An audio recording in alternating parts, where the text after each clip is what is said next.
Just Stop Oil protesters have been criticised for risking not only their lives, but the lives of the Formula One drivers after storming the Silverstone track during the British Grand Prix yesterday. 7 people were arrested as the group sat on the track. It was moments after that terrifying crash between Zhu Guanyu, George Russell and Pierre Gasly.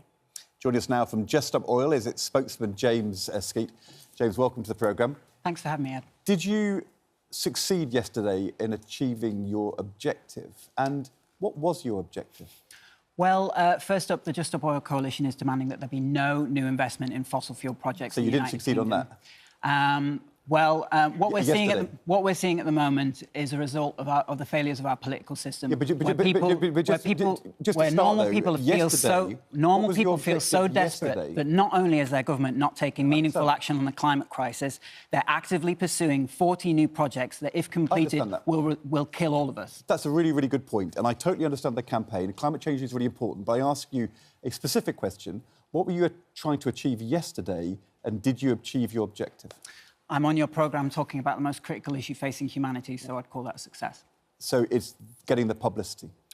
Absolutely. You know, we're out of time, unfortunately. We're in a dire situation right now. We had 3 named storms in a week in the United Kingdom recently. It hit 49 degrees C in British Columbia recently. It's supposed to have a top temperature of like 16 degrees. I understand that. You know, it was 30 degrees above average in the Arctic, 40 degrees above average in the Antarctic. It was so hot in India and Pakistan, birds were literally dropping out the sky. We're seeing crops fail worldwide. If we don't take action now, we're all going to... When you think of the great protest movements and the civil disobedience of the last 100 years, like the suffragettes, or the campaign Gandhi for Indian independence, or the civil rights movement, or the Pride campaign for equality for people of all sexualities in our country.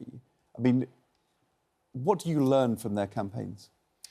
Well, as you will well know, they all took disruptive action. Like, we wouldn't be in the place that we are in society if those groups hadn't taken the action that they took. What your audience need to understand... But the other thing was that they actually were quite clever at getting public opinion on their side. And I wonder how that's going. That's patently not true, Ed, is it? Like, these groups were some of the most unpopular groups of their time. What your audience need to understand is that we're being systematically lied to. The government has no intention of dealing with this crisis. They are under the behest of big business and corporate interests. And corporate media like yourselves are also complicit with this. OK. Well, except, as you say, one of your objectives was to get on this programme in order to talk about this issue. So to accuse us of being complicit seems to undermine your point. What else would you be talking about if we hadn't taken that action yesterday? Probably just some fluff piece for your audience.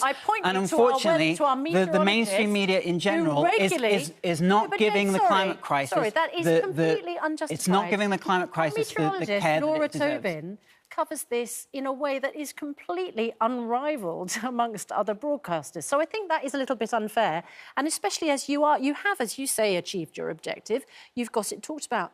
Now, the issue I think that Ed is pointing to is there is huge popular support for a lot of your message. Some people might take issue with the kind of apocalyptic language that we're all going to die. This is not some fringe leftist conspiracy. What we're reporting is the scientific consensus on this issue.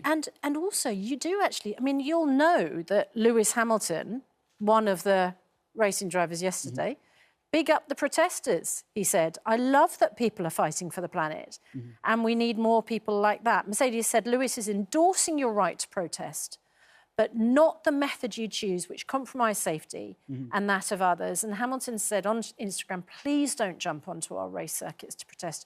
We don't want to put you in harm's way. Is there a point, do you think, when lives could be lost? I mean, to sit on a Formula One racetrack, they were still on the track, the drivers. Look, I appreciate it's counterintuitive, but history's shown time and time again that civil resistance is the most effective means of bringing about the kind of societal shifts that we need to see in the sort of time frame that we have left.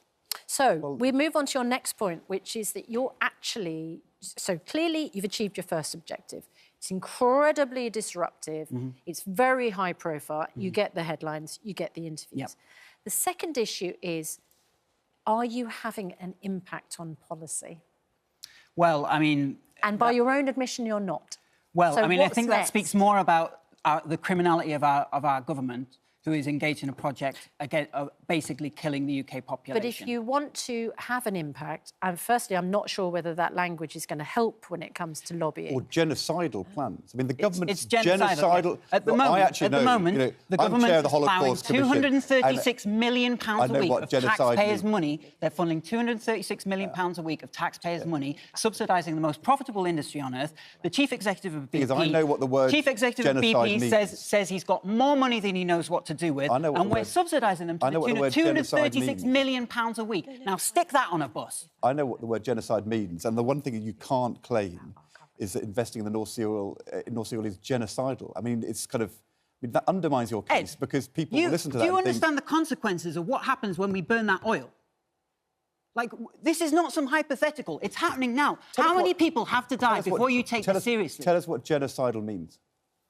It means the complete annihilation of our way of life. No, it doesn't. It means the complete collapse of our civilization. What is a genocide? We are seeing crops failing worldwide right now. We're going to see 1 billion climate refugees on the move by 2050. What do you think our society is going to look like? Your colleague last week, Emily Brocklebank, when she glued herself to a Van Gogh painting, and you've also kind of disrupted Premier League games, she said, we can't live in a bubble of normality when society is collapsing around us. Mm-hmm.